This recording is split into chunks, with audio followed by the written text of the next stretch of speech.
the biggest thing for me, and actually probably the biggest positive from the Tottenham game, the Tottenham defeat, was Trent Alexander-Arnold and how he's reacted to all the backlash from that Man United game, because there was a big spotlight on him.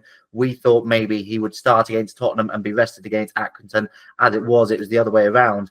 But that cameo against Tottenham was bright. It wasn't no signs of sulking about being left out, or sulking about the backlash he's received from all fans, but Liverpool fans in particular might hurt him. And then against Accrington, okay, with the caveat it was Accrington, you'd expect him to stand out in a game like that.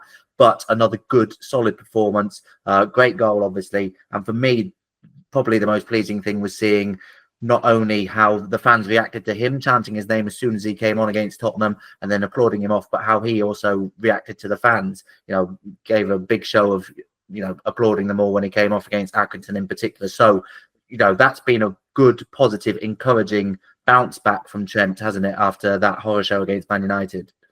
Yeah, and it's not guaranteed either, because I think, the Tottenham selection was interesting because that was basically the first team, wasn't it? He'd even put Alisson in net instead of Kelleher. Okay, the change at left back, but you'd say Robertson and Tsimikas are basically kind of level in the manager's mind at the moment anyway. So it was interesting that the one kind of nailed on first team who didn't start was Trent Alexander-Arnold. It made you kind of wonder, is that something to do with, maybe the manager sending him a message that certain elements of the performance weren't acceptable against United? I mean, you can have a bad game, but we did speak about body language not maybe being right. So, maybe the managers had a word with him there.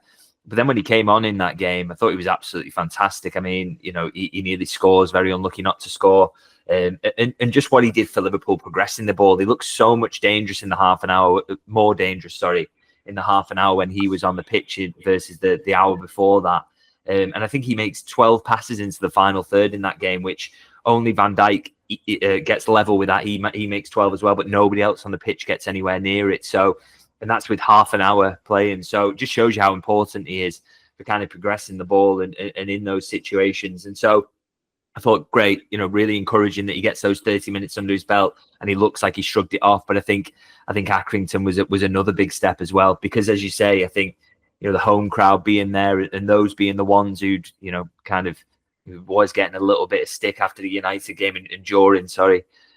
So it was really, really encouraging to see the crowd was firmly behind him. And I think, that goal, we talk about League Two opposition, but I don't care who is in net for that one. I mean, it's postage stamp stuff. So I think he would have scored that against anyone. So you cannot take away from the quality of that strike. And what kind of struck me most is, he looked really happy in the moment after he scored it, not kind of, you can see with Trent sometimes the little kind of moody celebration, the playing it cool, because he's that kind of character, isn't he? He's a very cool and collected character, but he looked genuinely really pleased and big smile on his face, which I think is fantastic to see. And you're very much right to point out not just the ovation that the crowd gave him, but he really soaked it up, didn't he, when he was coming off? Applauding all four sides of the ground. So he looks in a much better place than he did after that Manchester United game. So that's really encouraging to see. Really, huge credit to the player for not, dwelling on that and not letting it affect him. He's, straight out of it and straight into good form again. And you just hope now he can kind of keep it going. And maybe that United game was just a little blip along the road and we can see the best of Trent, in the games coming forward because Liverpool need him to be at the best. Yeah, and if that was just a blip, that United game, we'll never know probably whether it was linked to those reports around Madrid or just coincidental, a bad game at a bad time. But the fact that he's bounced back is so encouraging. And I think he needed to, didn't he? From the fans' point of view, we spoke about it last week, even just keeping his legacy intact, even if he is going to leave. But he seemed, I don't want to read too much into this week, as I didn't want to read too much into a bad performance against Man United.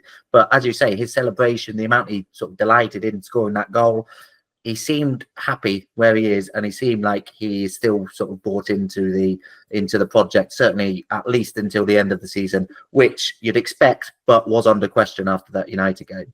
Well, this is it. We will never know whether there was any link between the bids and that performance. But, the big argument I was making at the time, and I wrote about this as well, and we spoke about it, was that, the perception will exist that there is a link there.